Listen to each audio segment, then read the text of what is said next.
Good evening. Welcome to Eden Spring Convocation 2022. We are delighted you are here.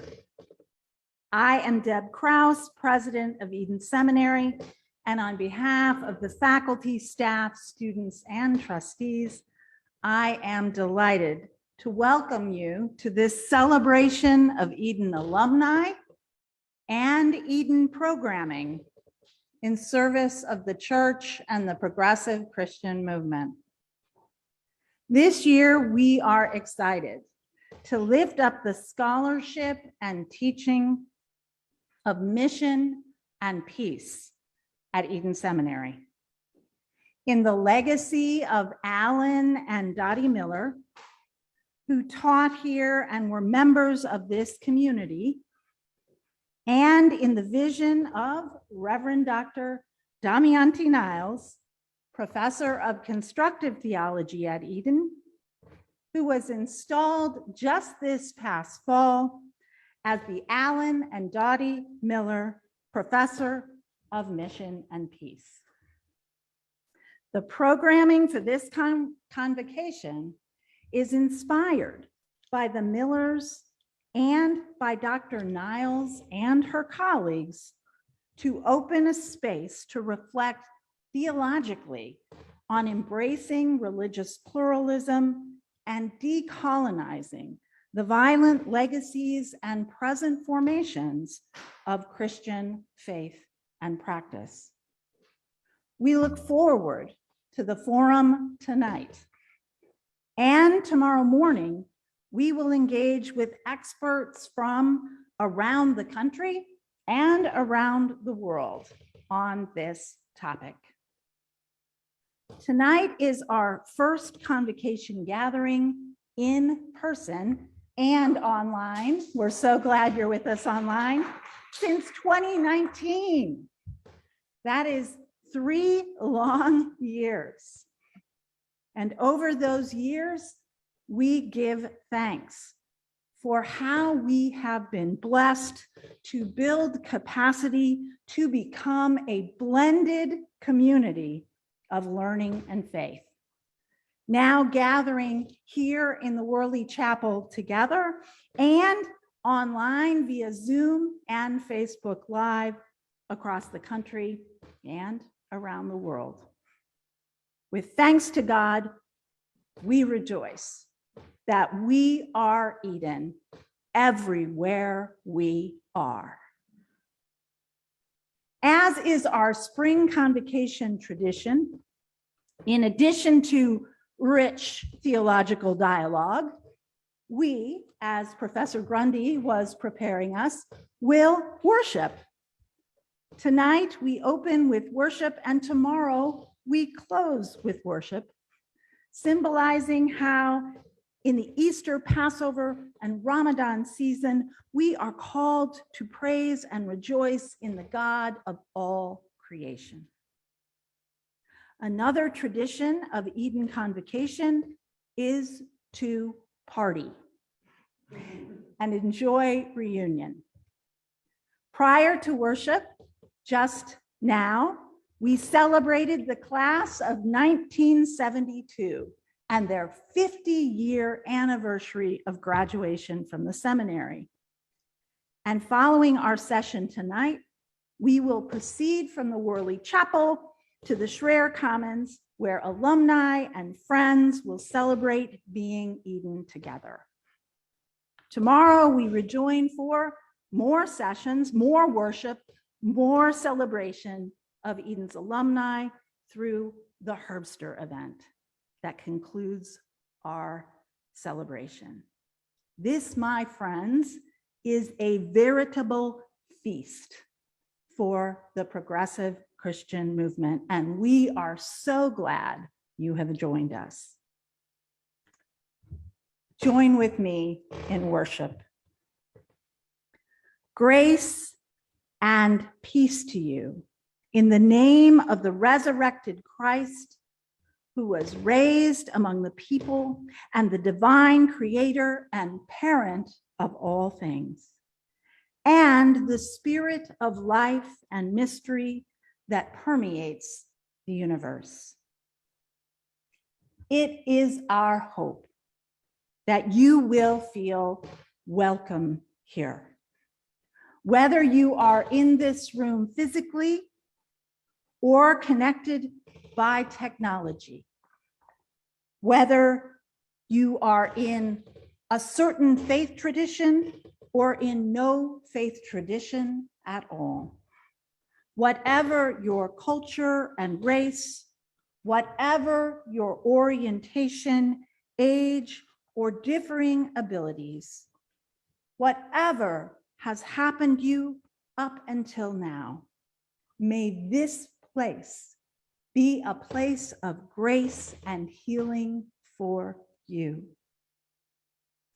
We begin this convocation now with an acknowledgement of territory.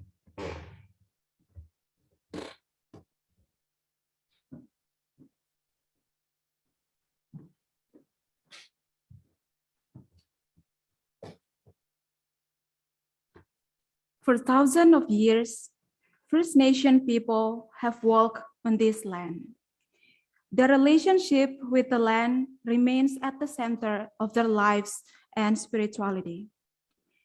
We who gather on this campus physically, as well as those who are connected virtually to classrooms, offices, and this chapel, do so on traditional territory shared by the Illini, the Osage, the Guapo, the Sioux, the Tamaroa, and other tribes who pass through this region.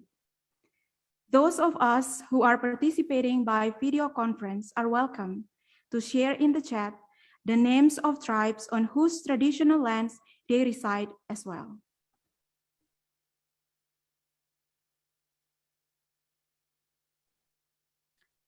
We acknowledge their stewardship of this land throughout the ages. We acknowledge that their land was taken unjustly and recognize the ongoing harm done both to First Nation people and to creation. We acknowledge the longing of many Native peoples for a day when the land will be returned and all people will live as protectors of the water, the land, air, and creatures. May we live with respect on this land and do more to live in peace and friendship with its people.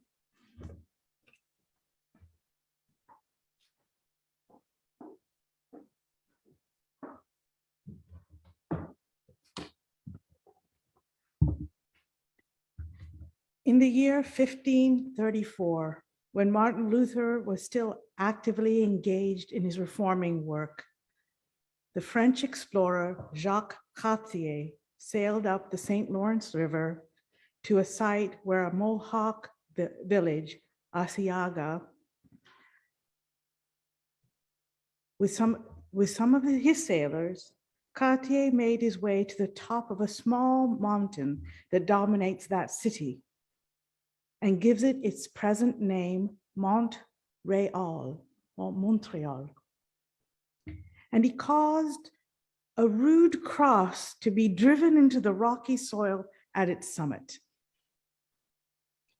By this gesture, the French explorer declared, "All this land now belongs to the King of France."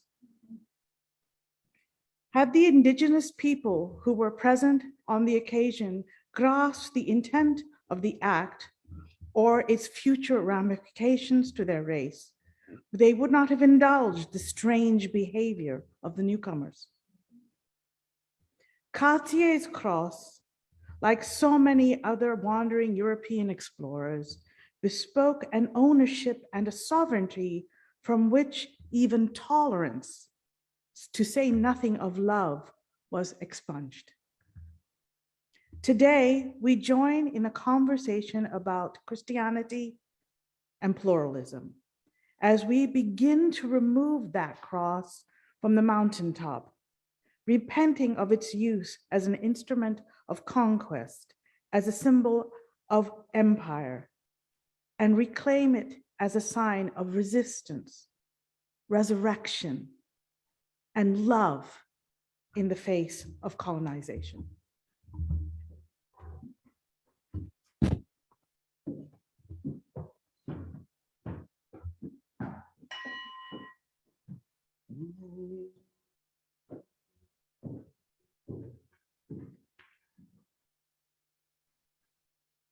Kyrie,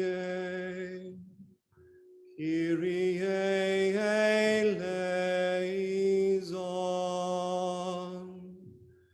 Kyrie eleison.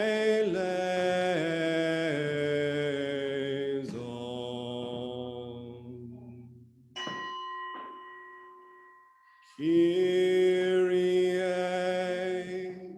Kyrie eleison.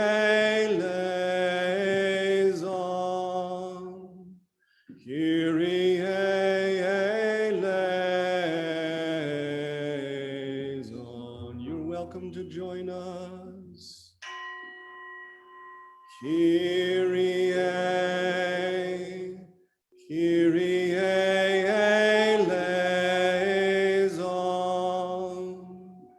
Kyrie eleison.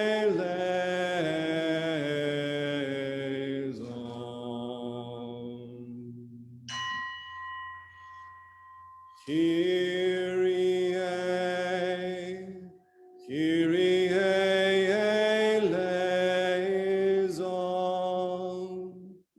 Kyrie eleison.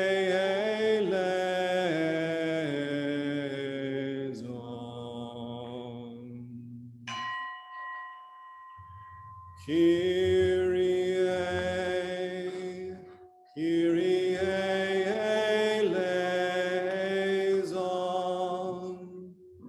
Kyrie eleison.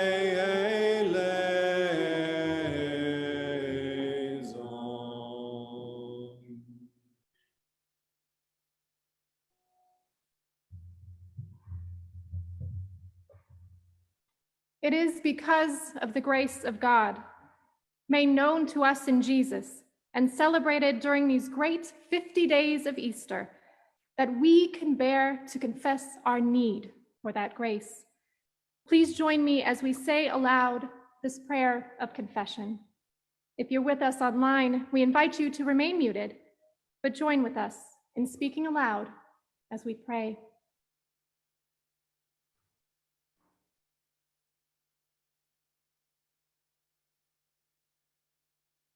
Author of eternity, we confess that in our enthusiasm to share our own witness, we have often silenced the witness of others. We have traded the gift of your grace for the allure of power and your call to welcome all for the comfort of a few. As we look within ourselves, show us how we've been misshapen, miseducated by our own teachings. Open us, we pray, that we may perceive your interaction with peoples and faiths other than our own. Awaken in us a spirit of humility, generosity, and wonder, that we may resist the myth of supremacy in every form. Spur us to recognize that we are but one story in a book of innumerable pages, living chapters with much to teach, yet so much more to learn. Strengthen our resolve to listen and seek you in the lives of those who follow other faith traditions, blending our voices together for the sake of hope, justice, and love. May our joy in proclaiming your grace made known through Jesus never overshadow the work you're doing through others. And may the cross of Christ be a sign of solidarity and a symbol of your unbounded love for all. Leaning upon your grace, we pray. Amen.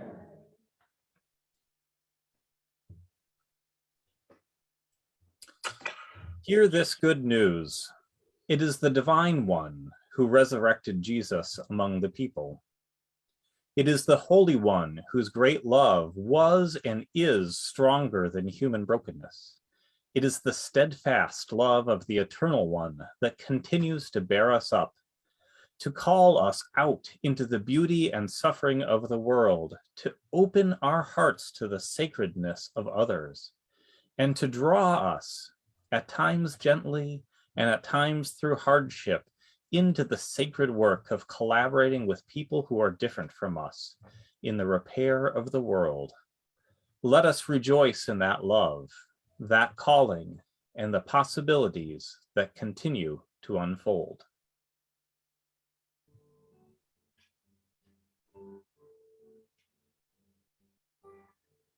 You're welcome to sing the Spanish if you want, but jump in on the English when it comes along. Abre mis ojos, que quiero ver como tú. Abre mis ojos, ayúdame a ver. Open my eyes, open my eyes. I want to see like you.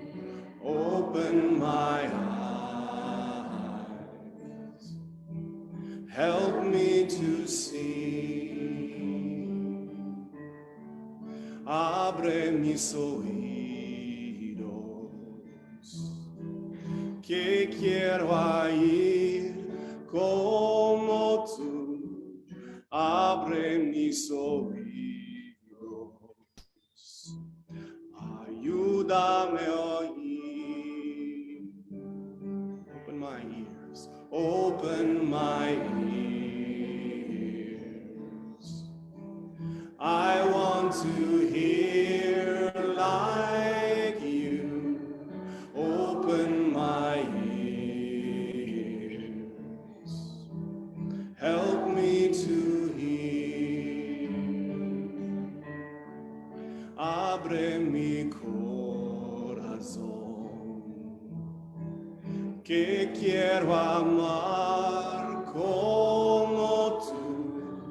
Abre mi corazón,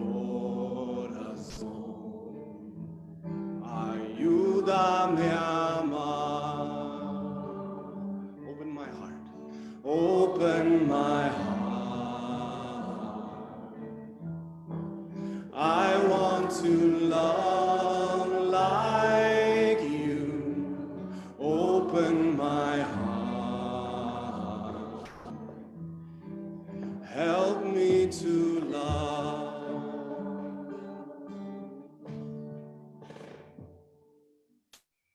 As we begin this convocation and our conversation together, let us ask for God's blessing upon our gathering and our deliberation. Will you join me in prayer? Be with us now, O divine companion, for you are the spark, the insight, the source of inspiration. Reason with us, O great teacher, for you are the wisdom through which the foundations of the world were laid. Draw us out, O great mystery, for you are the guest, the stranger, the sacred language we do not yet fully understand. Awaken us, O light of dawn, for you are always coming to see us anew. Just as the earth turns toward the sun, bless our speaking and our listening. Bless our questioning and challenging. Bless our discerning and our changing, for the sake of all your people and the flourishing of the creation that you love. We ask this remembering Jesus, who opens the way. Amen. So my name is Mary Schaller-Blofis. I serve here at the seminary as the Vice President for Advancement. And I am so pleased that I will be able to join in conversation with Dr. David Scott, who is joining us via Zoom, and our Dr. Damayanti Niles, who is the Alan and Dottie Miller Faculty for Mission and Peace. And so, Dr. Niles, I turn this over to you.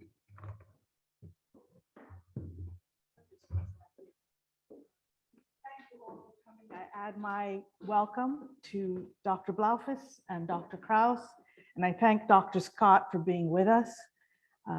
Today, we have the pleasure at this seminary to have 3 professors of world Christianity, and I'm honored to work with them.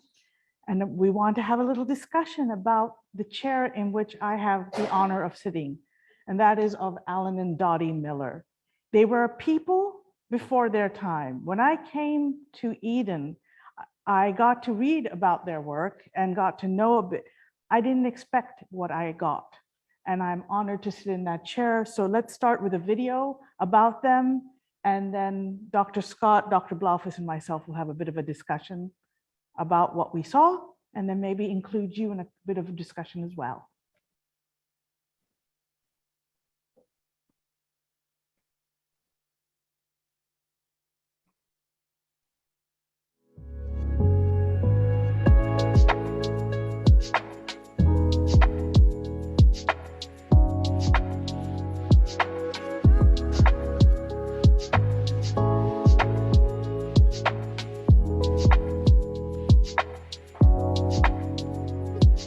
Alan O. and Dottie Miller. Self-proclaimed ecumeniacs, Alan and Dottie Miller devoted their lives to dialogue with persons of different religious faiths and people around the world.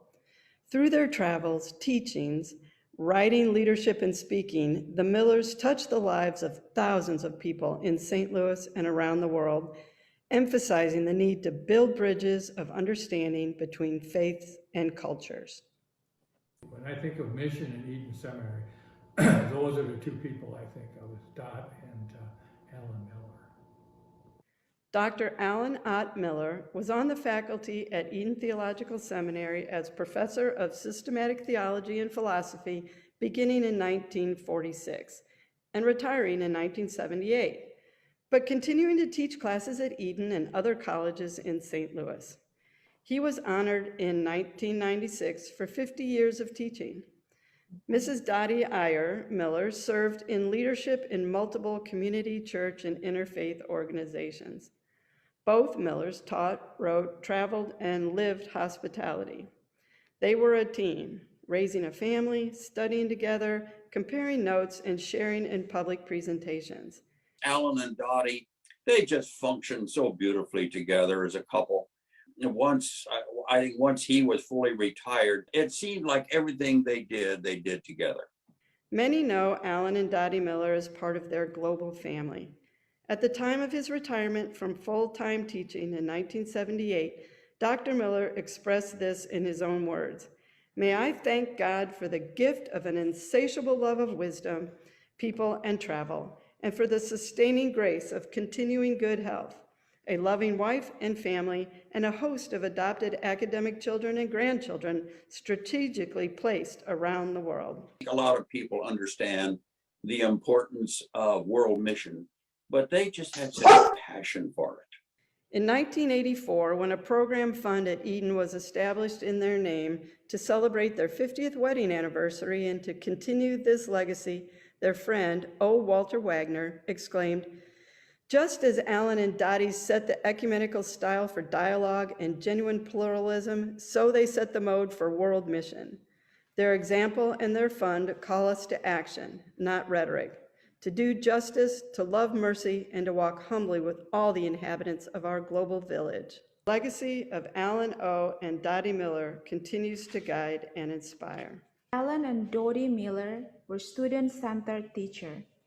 At the 50th anniversary of Alan's Eden teaching, their daughter, Carol, testified that for her father, teaching was an investment in people. At Eden Seminary, I took an intro to philosophy class with Dr. Alan Miller, a dynamic little guy, but full of energy. And he was the king of charts. He had charts for every philosophical or church historical movement you can imagine, and showered his students with charts in every class period. We held on to every chart he passed out and puzzled over them. He was a good lecturer and like many others on the faculty at that time, just so full of energy in the classroom. Doty served on the Webster Grove Foreign Student Program for 35 years, and through that helped bring over 28 students from countries around the world to study on the Eden campus. While the students were here, they would share information on their countries with people in the St. Louis area. The Millers engaged in active correspondence with more than 300% throughout the world, keep their conversation and speaking engagement lively and educational with current information. By bringing these folks to the States and to Eton Seminary, he was giving expression to his, not only his understanding and love of pluralism and belief in pluralism, but expanding our understanding of ecumenism by helping us think in terms of ecumenism beyond just the Christian faith community. So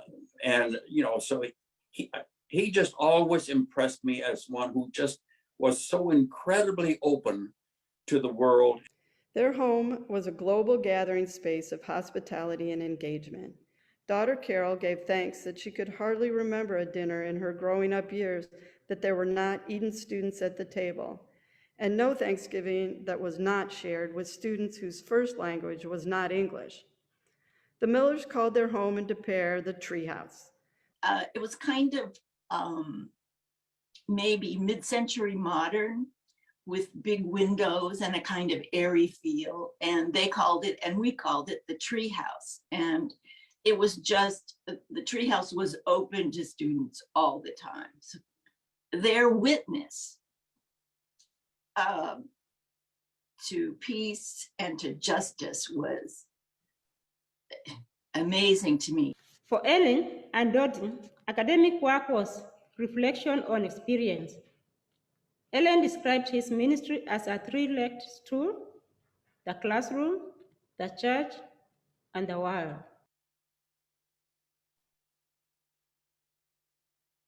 We stumbled in to then evangelical church in Webster Groves. And I just can't tell you what that experience was like. It was like, for both of us, it was like falling in love. A community of Christians that the energy and commitment of which we'd never seen the like. And so we were very quickly very active. And Alan and Dottie Miller were a part of that community. I sang in the choir with Dottie. They were members at Kirkwood Church, but we didn't see them all that often because more than likely they were off at some other congregation doing an adult education class, or maybe speaking during a worship service. Maybe Dottie would even share her solo voice. Through the experiences and relationships built during their many global travels, probably 86 countries, Ellen and Dottie wrote, reflected, and presented. Dottie's 2 books gained popularity. Around the World in 99 Bats, published in 1974, later went into a second printing. In it, she remembers breaking a leg in Zambia, lizard-consuming bugs on her legs in the darkness in the Philippines, supporting women's rights everywhere, and an emphasis on evangelism, agriculture, healthcare, education, and political liberation. Her 1990 book, Around Africa in 39 Bats, utilized the same style of reflection on their ecumenical and interfaith experiences. Their travels were all part of Alan's leadership of the North American area of the World Alliance of Reformed Churches, which he chaired from 1960 through 1984. As a delegate to the Faith and Order Commission of the World Council of Churches in Lund in 1952 and Oberlin in 1957. Alan was a member of the commission to prepare a UCC Statement of Faith in 1958. He published an interpretation of that Statement of Faith in 1990. He translated the Heidelberg Catechism into English in 1963 at its 400th anniversary. That translation becoming a Reformation doctrinal standard from his earliest teaching days, he framed his theological vision as 3 R's: revelation, reconciliation, and revolution.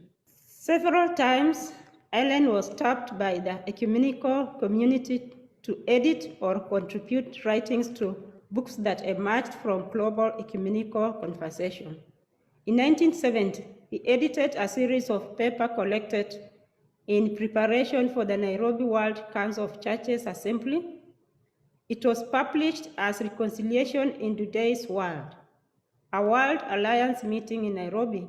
In 1975, began a collaboration with German liberation theologian Jürgen Moltmann, which resulted in the 1977 book, A Christian Declaration of Human Rights, published by the World Alliance of Reformed Churches. Miller's 1992 book, Covenant College to Our Broken World, resulted from the World Alliance of Reformed Churches. Eden's sabbatical and summer teaching put Alan Miller on a path to engagement with interfaith pluralism.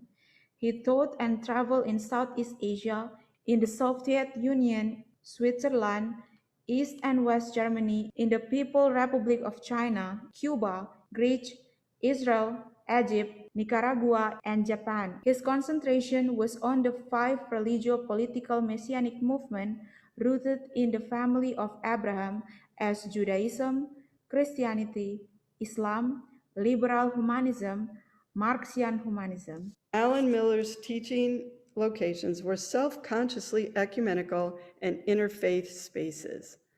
It was into this teaching role that he incorporated the study of world religions and ecumenism. He introduced dialogue as a means of involving persons of different religious heritages.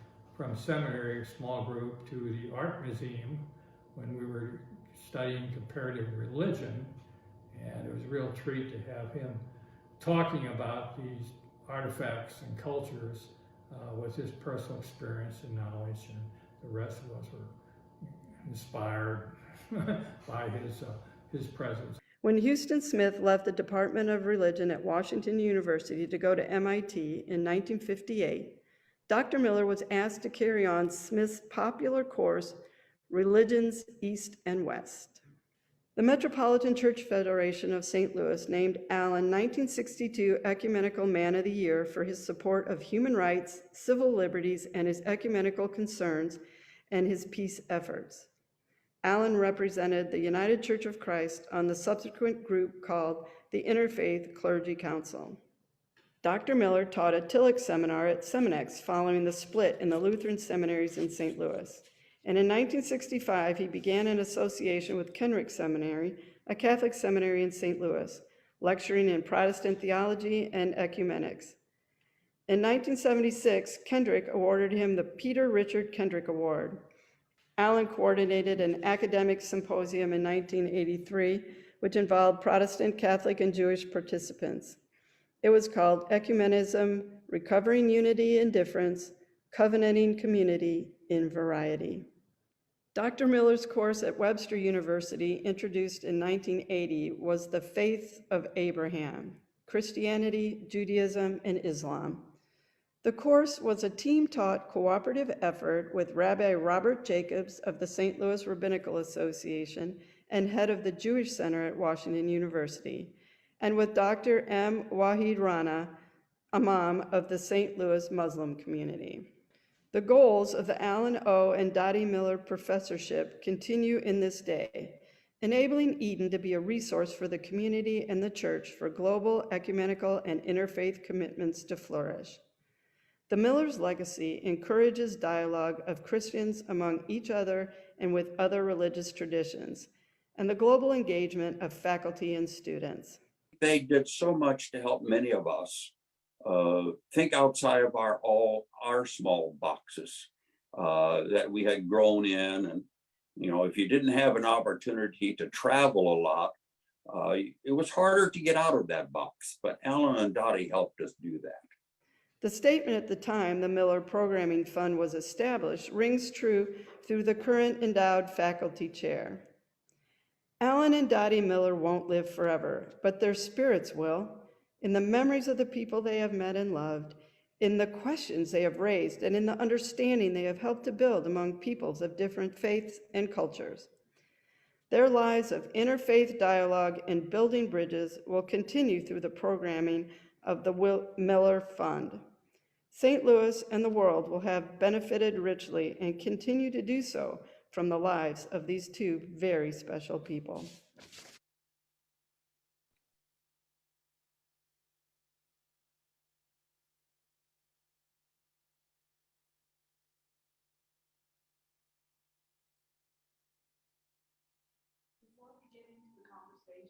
About Millers. First of all, David, good to see you somewhere. There you are. Good to see you too. I want to first say it's a gift to me to work with two other world Christianity scholars that I respect deeply. And I wanted to start because I know you better than some of the people in this room. I'd like to know from you, and I'm willing to share too, what has shaped you in doing the work of world Christianity and being part of the world Christianity conversations. David?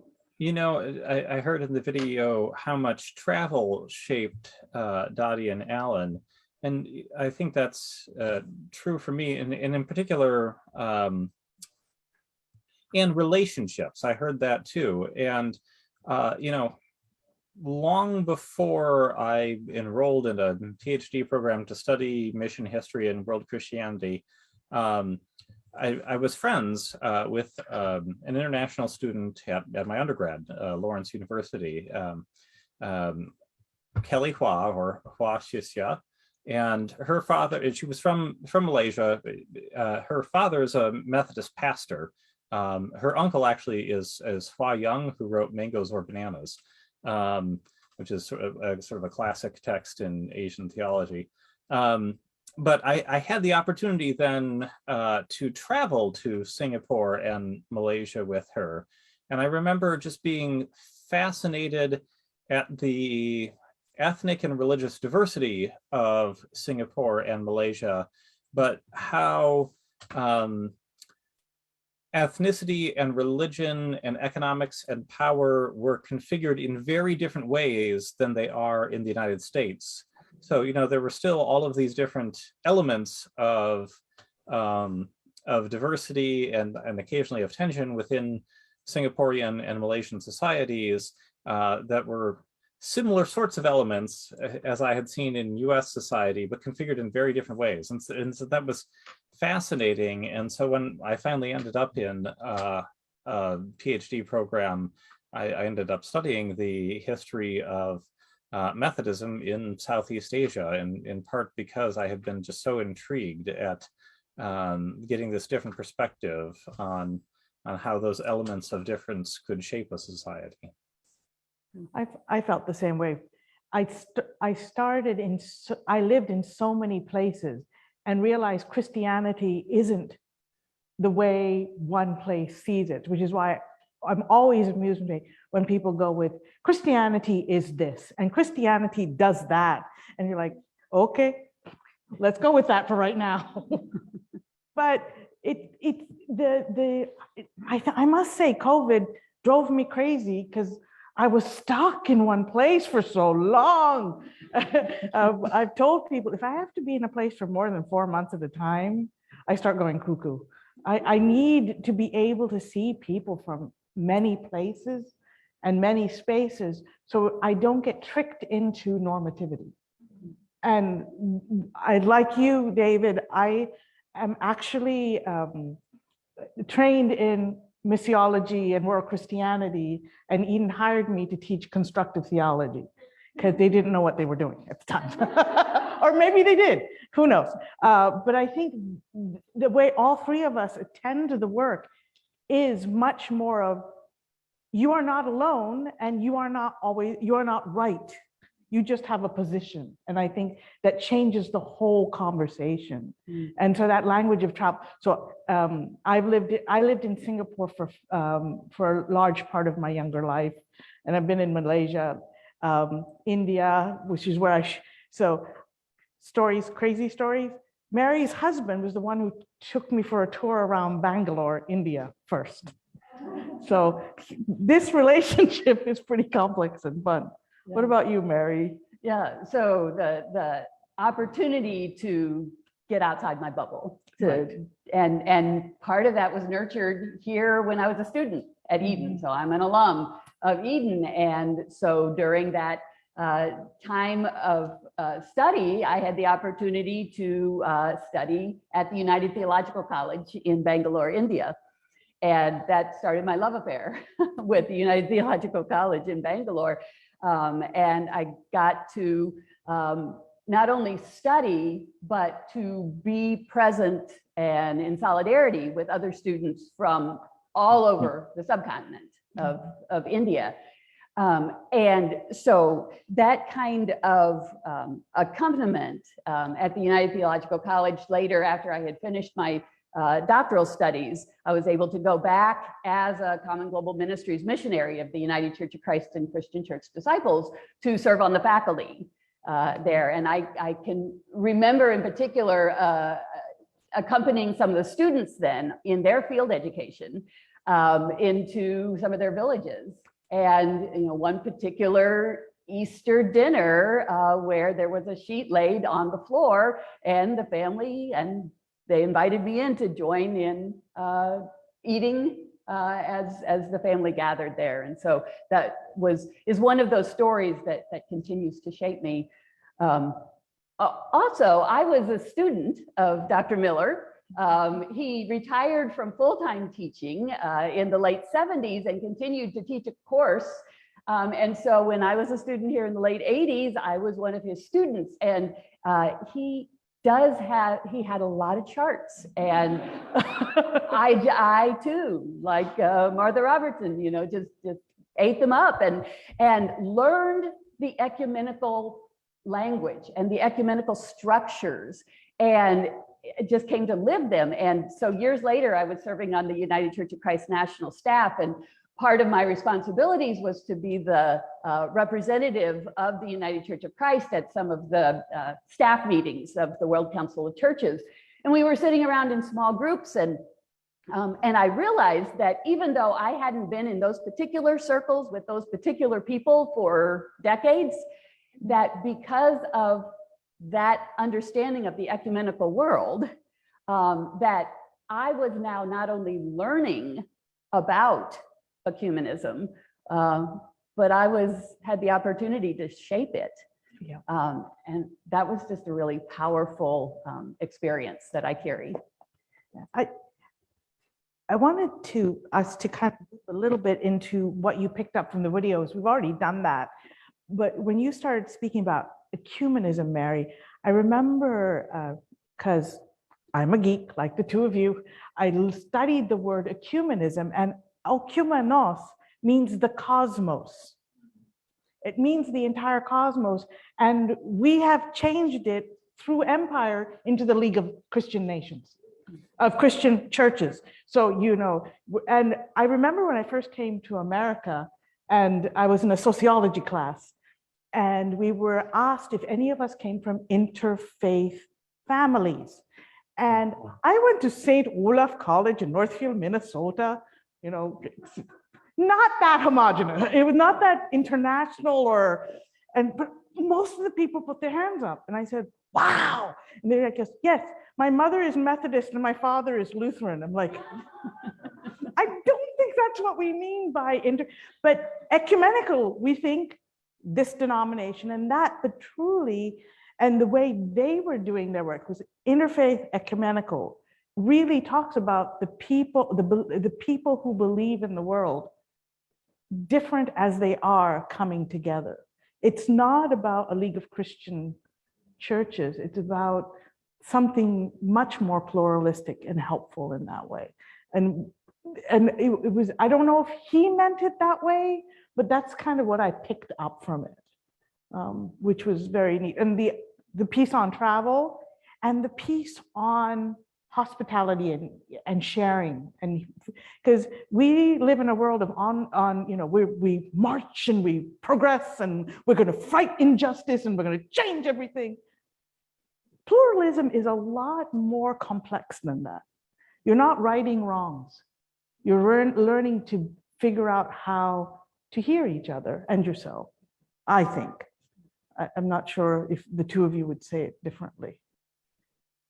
Yeah, I would agree. And I also picked up on that element of hospitality. And there was almost these series of dyads between travel and hospitality, between local engagement and global engagement, between sort of the Miller's own traditions and this engagement with ecumenism in the way that you've talked about it so well, Damayanti.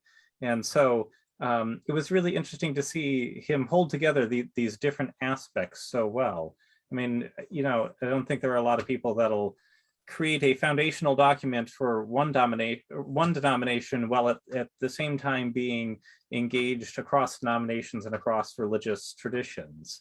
So I think he was really unique that he could do that. I love the treehouse hospitality. I love that image. And I'm so grateful that as we put this tribute video together, that the narrator voices that you heard are our current international students. So Lucy and Beatrice, Jill, who is our director for international students, and that treehouse hospitality was them opening their table and just having an opportunity for fellowship and for conversation that changed people's lives. Yeah, that kind of conversation, that kind of learning from each other, that kind of a safe space to share with each other is not something that you can program. But when you create that sacred space for it to be able to be that place of hospitality, pluralism thrives. The hospitality brings me, I live in a house that was lived in by the named people of the Worley Chapel. Both Worleys lived there. I think it was sort of the Bible house. We had Dr. Krauss living there as a biblical scholar. So I resurrected it as a theologian for other things, but it is like a tree house. If you ever come to my home, it's like a tree house. And I didn't know Dottie and Alan Miller, but I knew Wendy Doniger, and it was all about getting together and eating. And in my Dr. Mutter, my guru's house, every semester, people came and we had a dinner and you brought whatever food you would eat. And her only deal is that she got first taste of everything. But when you sat at that table, there was food that you might not ever have thought to eat, but one of your friends or colleagues or professors brought it.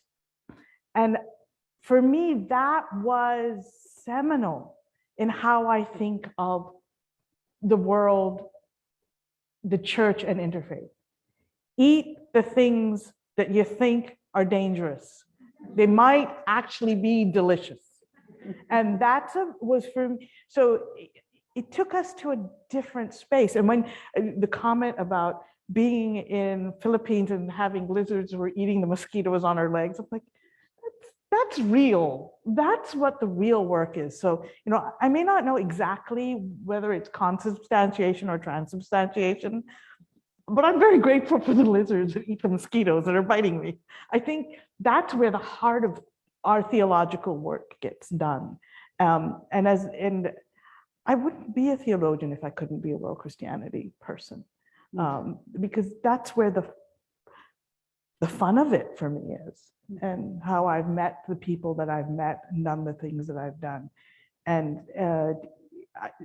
which I think is important that we, I'm always amused by, like, these are the theoretical theologians, these are the practical theologians. Well, if you're in worse Christianity, you've got to do both because they come together so thoroughly. And it's not theoretical or practical, it just is. There's something very utilitarian about world Christianity, and they seem to have it. And I really appreciated that. in their work. One difference that I see in kind of my pathway and the pathway of Dr. Alan Miller was that he really focused in on the faith and order part of the ecumenical movement. So really he was a systematic theologian. That's the way he understood himself. My interaction with the ecumenical movement has been more through the life and work. Me too. Working in sustainable development, community development. And in that kind of sense, the interfaith relationship becomes a collegial relationship. It becomes a relationship of working together in common cause. Right, very much. I find that I always say life and work is where, because I'm not busy trying to figure out what telling them what they should think, because we often are in the center of power. We tell them what to think or how they think like we, or, what you're saying is just like us in this way. It's much more a case of, we have this job to get done. And I remember being in a conversation with colleagues in Hinduism and Buddhism. And they said, you Christians, you do this, this, and this. Bring that to the game. We need you to do that. And it was so powerful. They're like, you are moralists. You like to tell everybody how to be moral. Talk to us about morality. Talk to us about and I was like, really? Okay. But it was interesting to have somebody who's not of my faith tell me how my faith could be helpful to our common work. And at that time, it was really trying to do some work after the repression of the Tamils in Sri Lanka. That was and to have Buddhists go, we need to do this work. You know how to do this. I can bring you this. That was powerful teachable moments. Yeah, and I think that's, from what I gather from the video, I think that's part of what Alan and Dottie brought is, because they were so grounded in their own tradition, they could then contribute that tradition to larger conversations, or have knew where they were speaking from. Thinking about the classroom, because I agree, it would be lovely to have all my students around a table and to get to share food together. But since I'm teaching virtually this semester, we don't get to do that. But Mary, you mentioned Beatrice and Lucy, who helped narrate the video, and I have the good fortune of having both of them in both the classes I'm teaching. And I learned so much, and I think the other students learn so much when they speak out of their background. And that's true not just of Lucy and Beatrice, but of all of the students who, we've got this really lovely and diverse collection of students at Eden. And so when people bring who they are to those conversations, I find that's really when the most learning occurs. Yeah. I agree. And it's not only that they bring it, when it's done well, they also can learn from each other. They're not just saying, this is how I do it, but it's like, oh boy, what I do. And what I hope you see David and Mary and we learn in the conversation itself. We're pushed so much further than we can if we only brought ourselves to the game. The classes for me that I love the best is when my students like each other or trust each other and me enough, not only to tell me what they are, but to learn from each other. Not to get it right. I guess I do have my bias. I'm not a faith and order girl because I don't want to get it right.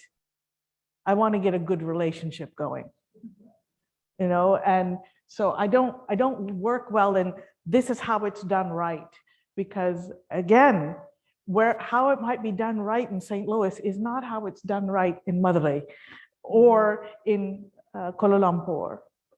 And so all of a sudden, we move away from rules to respect of the people who we're working with. And I think, and I saw that in them. I saw that when I came to Eden, and like I said, I'm a nerd, I went to the library, and the number of world Christianity books for a freestanding seminary in the middle of St. Louis is not to be taken for granted.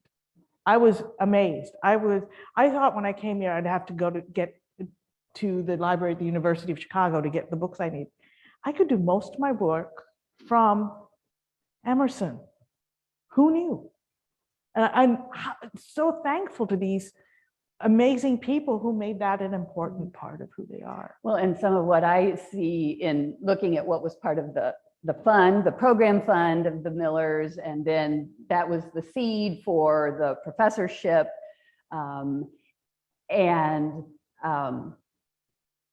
where we are at Eden now, and the opportunities that we continue to work on, and so the opportunity to have international students, the opportunity to have a named faculty chair in Mission and Peace, the opportunity to have what's a new fund for Eden is a just peace. So just peace theologies. So Eden becoming the academic home for that kind of holistic and very practical mission theology.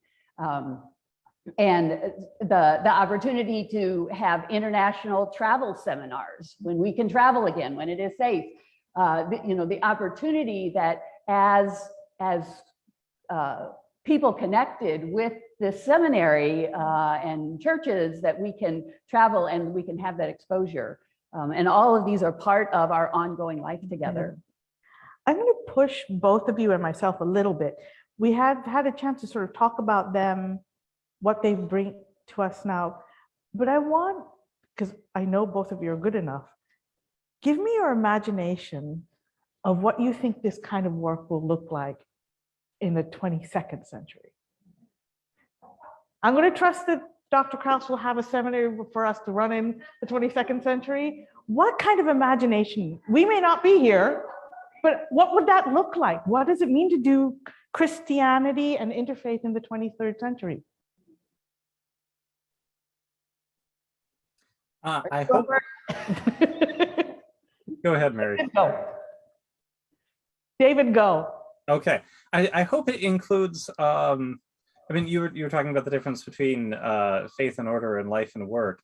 I hope that it includes a lot of collaborative care for creation, that becomes an area that can draw people from a variety of religious backgrounds together and contribute their own unique strengths, but to have work to engage in that draws people together. This is one of my professors in my doctoral program sort of talked about how talking can bring people together, but really doing things together can bring people together. And you see this in Eboo Patel and his Interfaith Youth Corps model too, is sort of the focus on repairing the world together. And so I hope sort of as whoever is around 100 years from now is looking back over the previous century, I hope what they see is a lot of collaborative care for creation across Christian traditions and across faith traditions. So you mentioned Eboo Patel. So Eboo Patel is a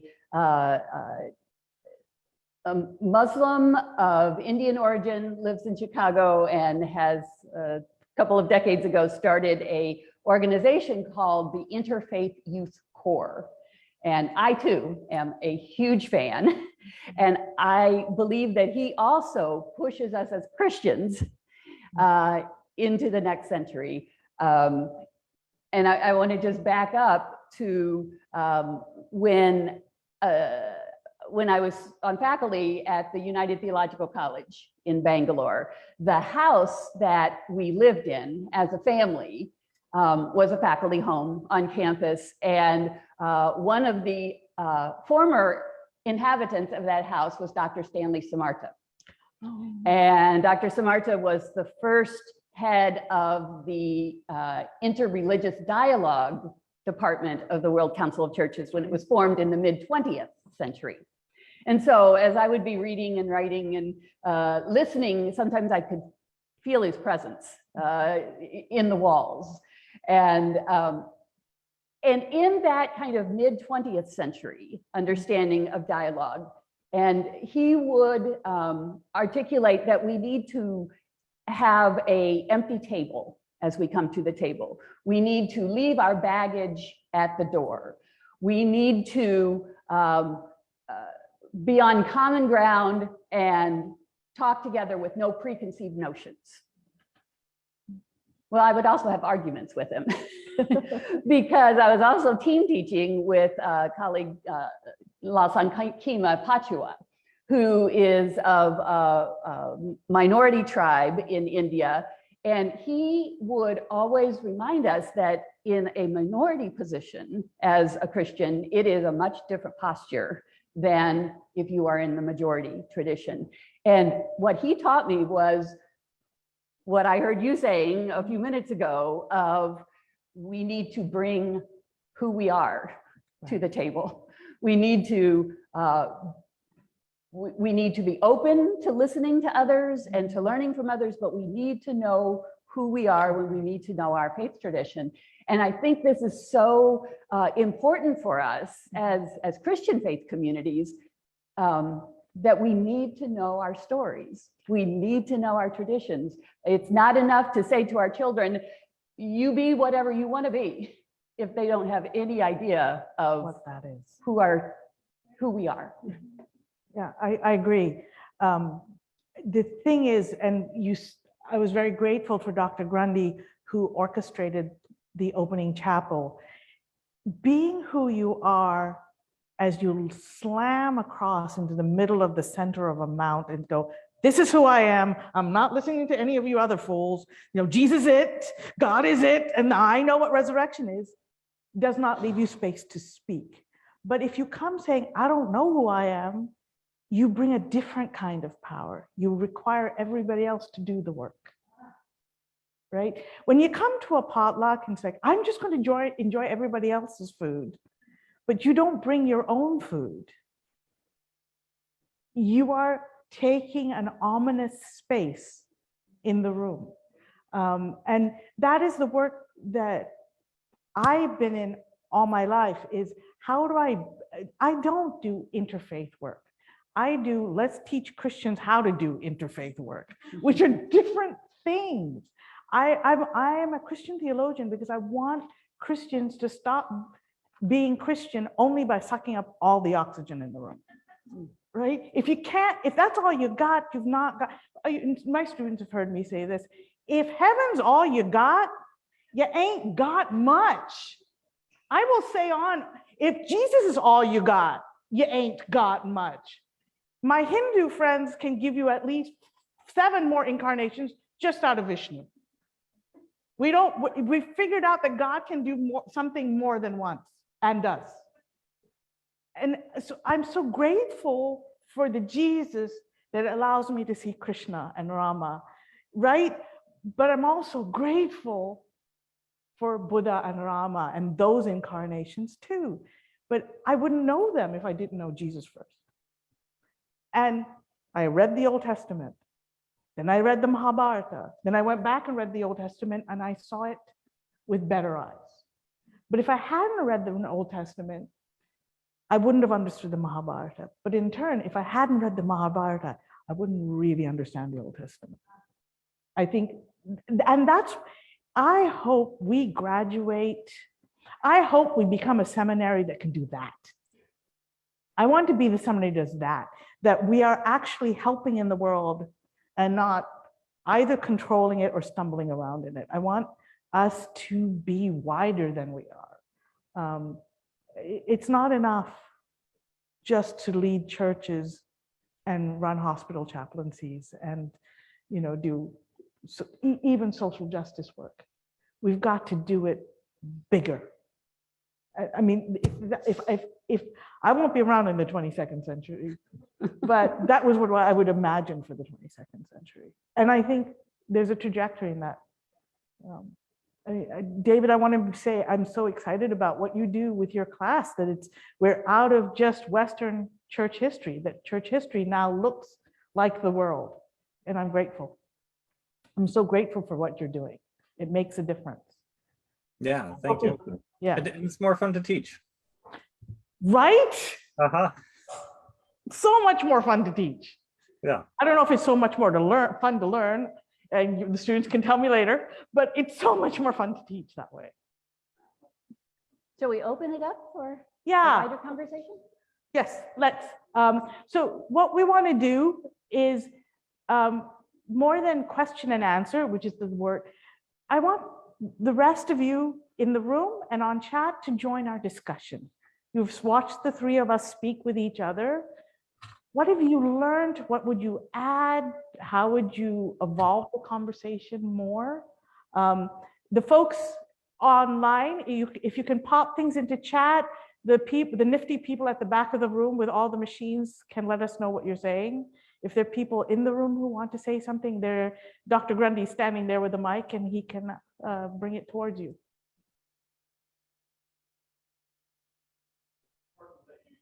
Microphones so that the people online can hear you.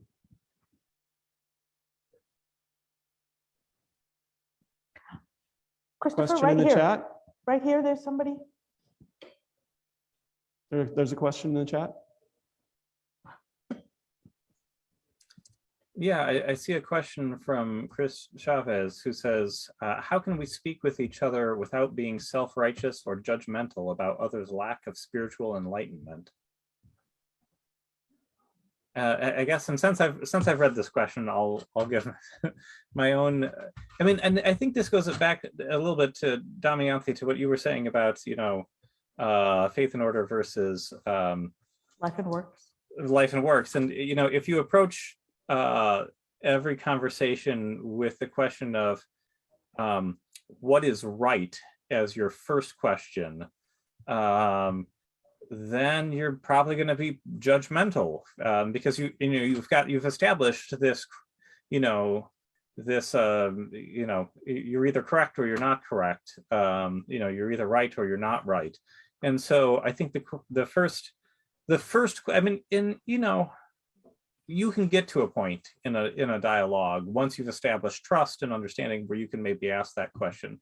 But I think that can never be the first question. The question that you begin with isn't who is right, it is what is the other person saying?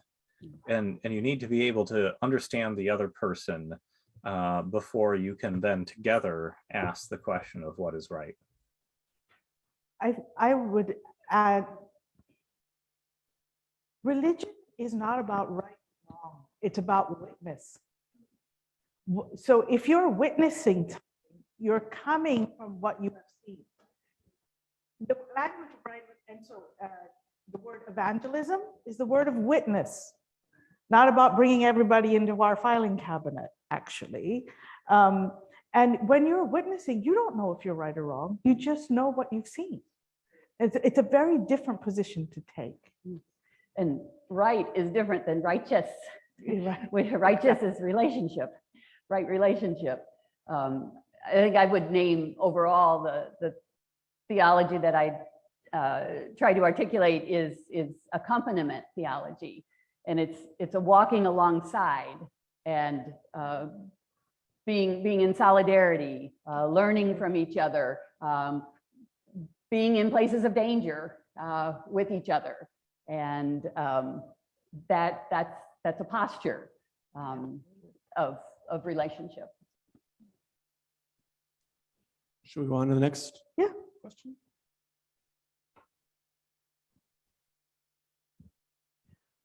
Sheldon Culver, delighted to be with you this evening. I came to Eden Seminary because of Dr. Alan O. Miller. I was in the era of the Vietnam War, and male students from Washington University came here to avoid the draft. And the seminary really saved lives. not many of them went on into ministry. Some of them were not Christian, and that was kind of unusual in the early 1970s. But one of my friends said, "You've got to come here, Dr. Miller. He'll turn your head inside out." So I came to one class of world religions, and I was blown away, not by his information, but by the way he taught. And someone would ask a question. This is when I finally came to seminary, that someone would ask a question, and I'd think to myself, well, that was dumb. And Dr. Miller would take it and open it up and open it up and open it up, just like a lotus blossom. And I learned from that style, this kind of generosity of spirit, welcome of all, that there's no dumb question. Finally got that. And it really has his passion and love for seeing the light go on in one another has stood me in great stead all my ministry. But that's just a little one to share. Thank you. Thank you. David, if you particularly see stuff in the chat, let us know. I was just going to say that what you all brought up about needing to be able to bring your own tradition to the dialogue was absolutely at the heart of what Alan said, and how we had to know our own tradition and be willing to share that in order to be an authentic dialogue partner. So I thought that was interesting. And then just to piggyback on what Sheldon said, I never could get over the way when a question would be asked, and sometimes I was the one that felt like I was asking a dumb question. Alan didn't just say, expound on it. He jumped up and down saying, "Oh, thank you for asking that question. I'm so glad that that was just the question that I need to be able to say such and such." So his enthusiasm and helping learners to open up in itself was, that invitation to always be in dialogue. And then one more fun thing about Alan, I remember going to the tree house, and they were serving food, and Alan, there was some kind of little kitchen tool he needed, and he didn't know what drawer to go to, where to get it. And Dottie said, all these years, he never has learned where I keep that. And we all cracked up, because here was the man who had everything ordered in all his charts, but he didn't know where. I don't know if it was the peeler or what it was, And so as a team, they put it all together. That's great. So as we've been talking here, I pulled out Martha Robertson's file of charts, and would challenge any of us who keep things that maybe you have a file of Alan Miller charts in your attic somewhere, and with the caveat, as you've been saying, that it's not about what's on these papers. Although what's on these papers is all about the relationship between the various parts of these charts, but it's about how that relationship becomes dialogue and real among students, among churches around the world, among people of very different faith traditions. Among scholars. Among scholars. The fun of working with you and David is it's so fun to be with my peers who are in love with the same things I'm in love with, love with the things he was in love with. And I hope we make a difference to the way people do their work. I get it, all of us were influenced by Asia, but Asia's a really cool place, I'm just gonna say. No bias. And a diverse place, and there's a lot to that, right? We've had a couple of additional questions coming in the chat. Brittany Radford asks, then this is sort of circling back to the beginning of our conversation together, where we experienced the shift in welcoming other positions in our own theology. Wow. You want to start, David? since you read it? Or maybe- Sure. I have come to realize that I grew up with a sense of being weird. Um, I grew up in this town full of Norwegian immigrants, which is sort of an unusual ethnic background for a town, but I wasn't from the town. And so, you know, I was like the Methodist kid who didn't have a bunch of cousins in school with him, you know, in this town full of Norwegian Lutherans. And so, you know, relative to other small white towns in the Midwest, my town was weird, and relative to my town, I was weird. And so I have never assumed that I was necessarily the norm. And I've come to, as I've progressed, I've come to realize the real blessing in that. That being weird is actually good, because it sort of disabuses you of a sense of normativity. I'm not in agreement. I think for me, one of the things, and maybe this is also in response to what might this look like in the 22nd century, is that diversity is very multifaceted. Absolutely. It is very complex. Diversity does not mean either or even both and. So that within every religious tradition, there is huge diversity, and that's impacted by power and by economy and by culture. And so to only have interfaith dialogue between someone who identifies as Hindu and someone who identifies as Christian is really a misnomer, because within Hinduism, there are so many diversities, and within Christianity, there is so much diversity. And in some ways, it's you know, social media age takes us into this, and is maybe an image of this, that it's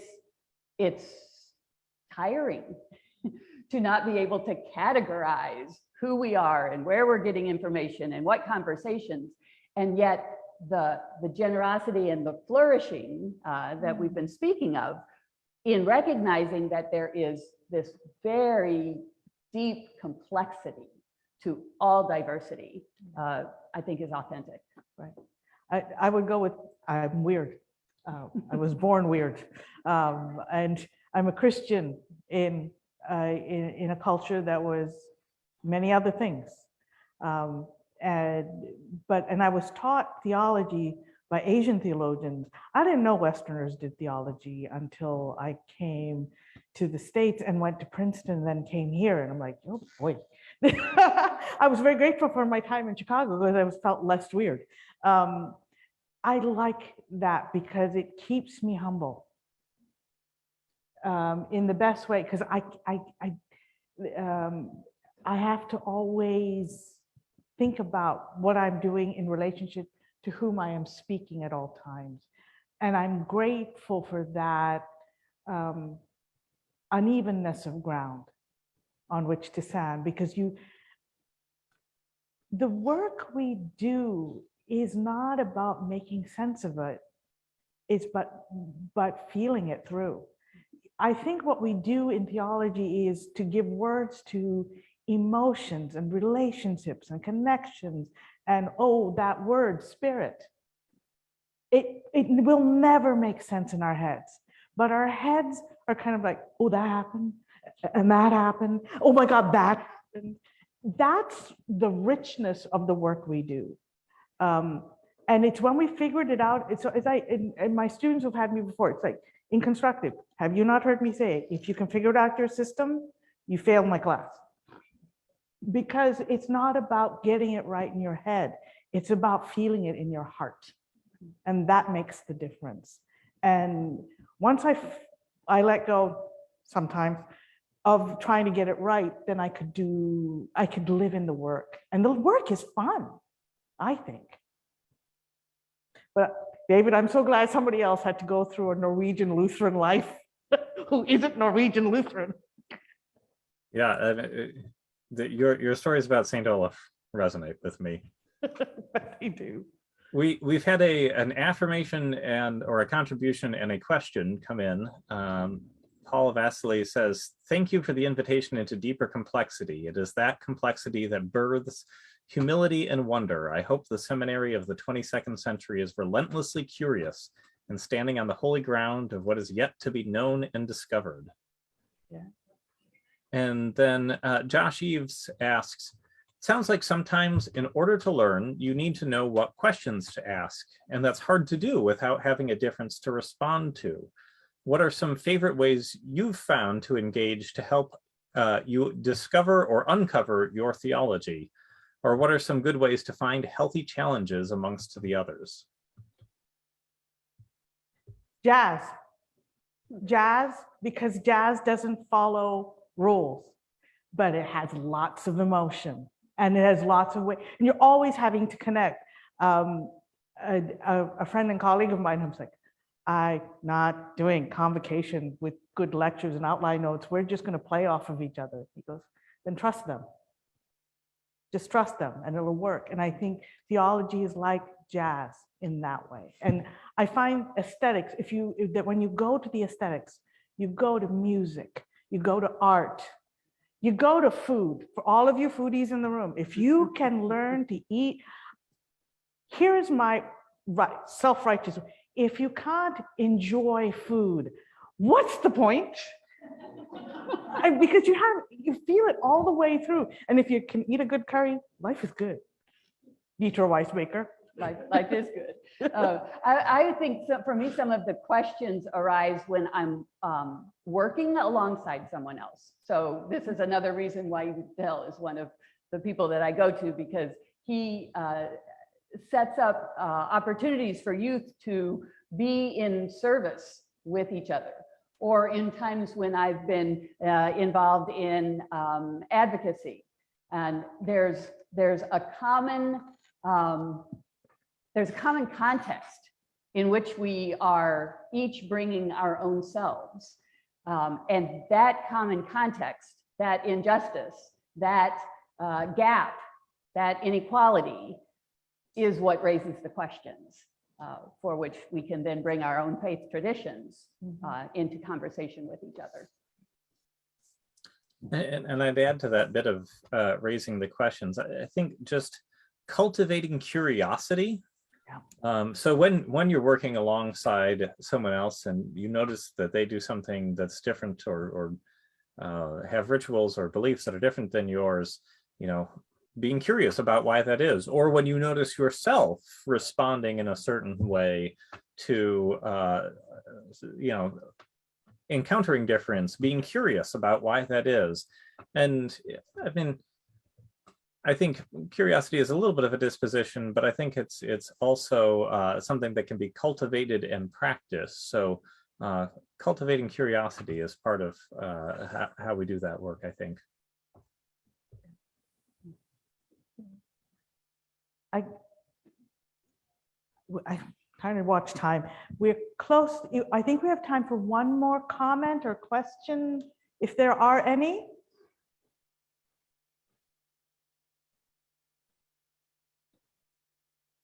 We are just getting started in this convocation and in this conversation. Yeah. So tomorrow. Yes, I'm following the rules of the vice president.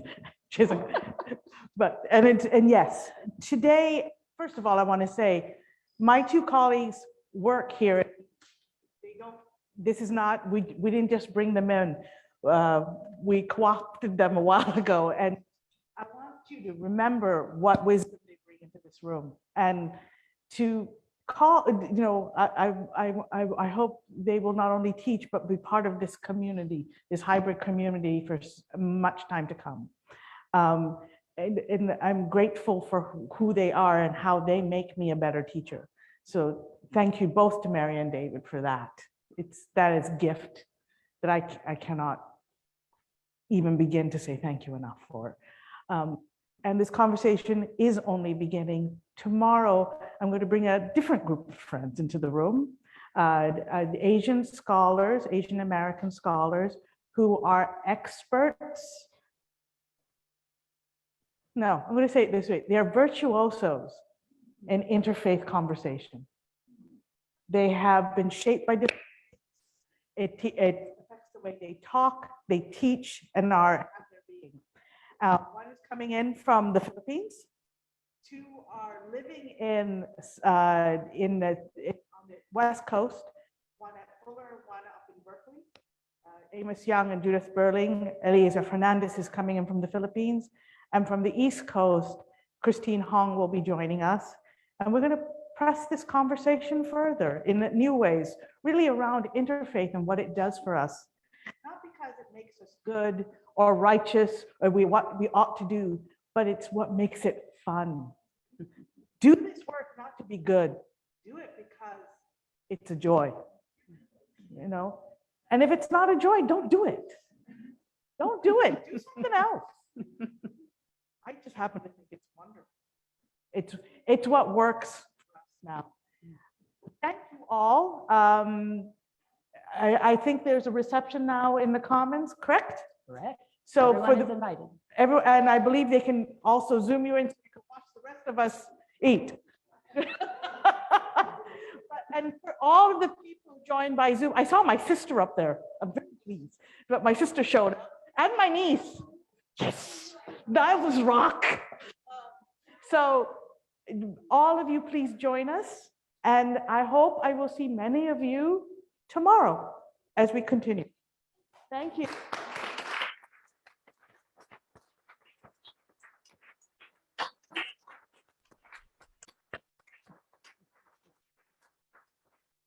You want to give instructions from here? I just think go down to the Commons, right?